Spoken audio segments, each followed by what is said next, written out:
আপোনাৰ বিপি হাই হৈ থাকে নেকি? প্ৰেছাৰৰ টেবলেট আপুনি খাব লগা হৈছে নেকি? বা প্ৰেছাৰটো বৰ্ডাৰ লাইনত যাই আছে নেকি? তেন্তে ভিডিঅ'টো আপোনাৰ কাৰণে। নমস্কাৰ, মই ডায়েটিচিয়ান ঋতুমণি সাহা। আপোনালোকক ৱেলকাম জনালোঁ লোকেল ফুড উইজডমৰ আন এটা ভিডিঅ'লৈ, য'ত আপোনালোকে একেবাৰে ৰুট কজত ট্ৰিটমেণ্ট পাব। আজি মই আপোনালোকক ক'ম কি বস্তু একেবাৰে নাখাব যদি আপোনাৰ বিপি হাই হৈ থাকে। কি খাব নালাগে সেইবোৰ পাচলি বজাৰতকৈ বেছি এই গ্ৰচাৰী মাৰ্কেটবিলাকতে পোৱা যায়। সেইকাৰণে নোট ডাউন কৰি লওক, পেন পেপাৰ লৈ বহক। মই আজি আপোনালোকক এটা বস্তু ভালকৈ ক'ম যে বিপি হ'লে কি খাব নালাগে, স্পেচিয়েলি গ্ৰচাৰী শ্বপৰ পৰা। ষ্টাৰ্ট কৰোঁ এইবিলাকৰ থ্ৰুদি। কি দেখা পাইছে আপোনালোকে? এইবিলাক চচেছ, ডিফাৰেণ্ট টাইপ অফ চচেছ, আচাৰ, এইবিলাকত ছ'ডিয়াম কণ্টেণ্টটো বহুত বেছি থাকে। ছ'ডিয়াম বা নিমখ বেছি থকাৰ কাৰণে এইবিলাক বিপিৰ কাৰণে বহুত বেয়া হয়।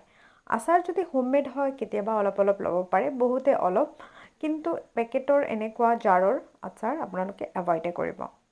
নেক্সট কেটেগৰীৰ বস্তু যিটো আমি খাব নালাগে সেইটো হ'ল ঘি। এতিয়া ঘি ক'লে স্পেচিফিকেলি ঘি যিটো নাখাব সেইটো হ'ল এইবোৰ পেকেটৰ যিবিলাক অৰ্ডিনাৰী মাৰ্কেটত আমি পাওঁ। মই কোনো ব্ৰেণ্ডৰ নাম ক'ব খোজা নাই, বাট নাখাব অৰ্ডিনাৰীবিলাক। এটা ধৰণৰ ঘি যিটো আপুনি ল'ব পাৰে সেইটো হ'ল বিলনা ঘি। মোৰ হাতত যিটো দেখা পাইছে এইটো বিলনা ঘি হয়। এইটো মই ব্ৰেণ্ড প্ৰমোট কৰা নাই। বিলনা এটা টাইপ অফ ঘি হয়, যিটো আপুনি অলপ পৰিমাণে নিজৰ ডায়েটত ৰাখিব পাৰে। বাকী ঘি আপোনালোকে যিমান পাৰে এভইড কৰিব। নেক্সট হ'ল ডালডা। ডালডা এতিয়া নাখালেও বহুত পেকেটৰ বস্তুত ডালডা এতিয়াও থাকে। চ' ডালডা ট'টেলি এভইড কৰিব। এতিয়া গাখীৰ খামনে নাই হাই প্ৰেছাৰ হ'লে? গাখীৰ একচুৱেলি খাব পাৰে, কিন্তু পেকেটৰ গাখীৰবিলাক, প্ৰচেছ পেকেট গাখীৰবিলাক এভইড কৰিব। এতিয়া বাকী পনীৰ খাব পাৰিমনে? পনীৰো খাব পাৰে, কিন্তু পেকেটবিলাক এভইড কৰিব। গাখীৰ বা পনীৰটো হোমমেড হ'লে বেছি ভাল, আৰু কোৱান্টিটিটো অলপমান মিলাই কেনে খাব লাগিব। এইবিলাক কেন ফুড দেখা পাইছে, বেবিকৰ্ণ, চয়া চাপ, এইবিলাক কেন ফুড বুলি কওঁ আমি। এইবিলাক একেবাৰে নাখাব। নেক্সট আহি গৈছোঁ চীজ, বাটাৰ ছেকশ্যনত।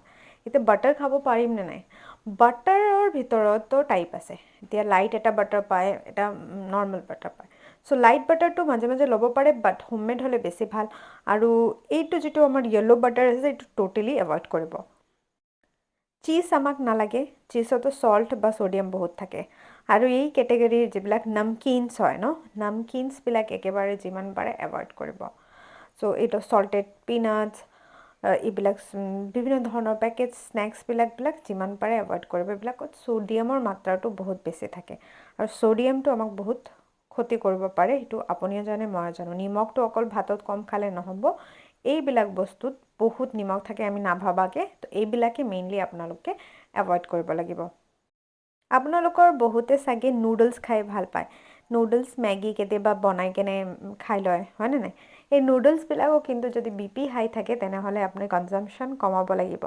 বাইদেউ মই আটা নুডলছ খাওঁ, একো হ'বনে? আটা নুডলছ খাব পাৰে, মই কোৱা নাই, কিন্তু তথাপি আপুনি ইনগ্ৰিডিয়েণ্ট লেভেলত চাই ল'ব। যদি ছ'ডিয়াম বেছি থাকে তেনেহ'লে নাখাব। যিমানখিনি পাৰে এভইড কৰাই ভাল। এতিয়া আৰু এটা কেটেগৰী যিটো খাব নালাগে সেইটো হ'ল পাপৰ। পাপৰত নিমখ দি বনোৱা হয়, এইটো এটা প্ৰিজাৰ্ভেটিভ ফুড হয়। এইটো নেচাৰেল নিমখ তাক লাগিবই বেছি। তো যিমানখিনি পাৰে পাপৰ আপোনালোকে এভইড কৰিব। খালেও আপোনালোকে ৰোষ্টেড ফৰ্মত খাব, ফ্ৰাইড ফৰ্মতো নাখাব। বেচিকেলি পেকেট এণ্ড প্ৰচেছ ফুডখিনি এভইড কৰিব, আৰু বহুত বস্তু খাবও লাগিব বিপি কণ্ট্ৰল কৰিবলৈ। কি খাব লাগে সেইটো জানিবলৈ নেক্সট ভিডিঅ'ৰ কাৰণে টিউন থাকিব।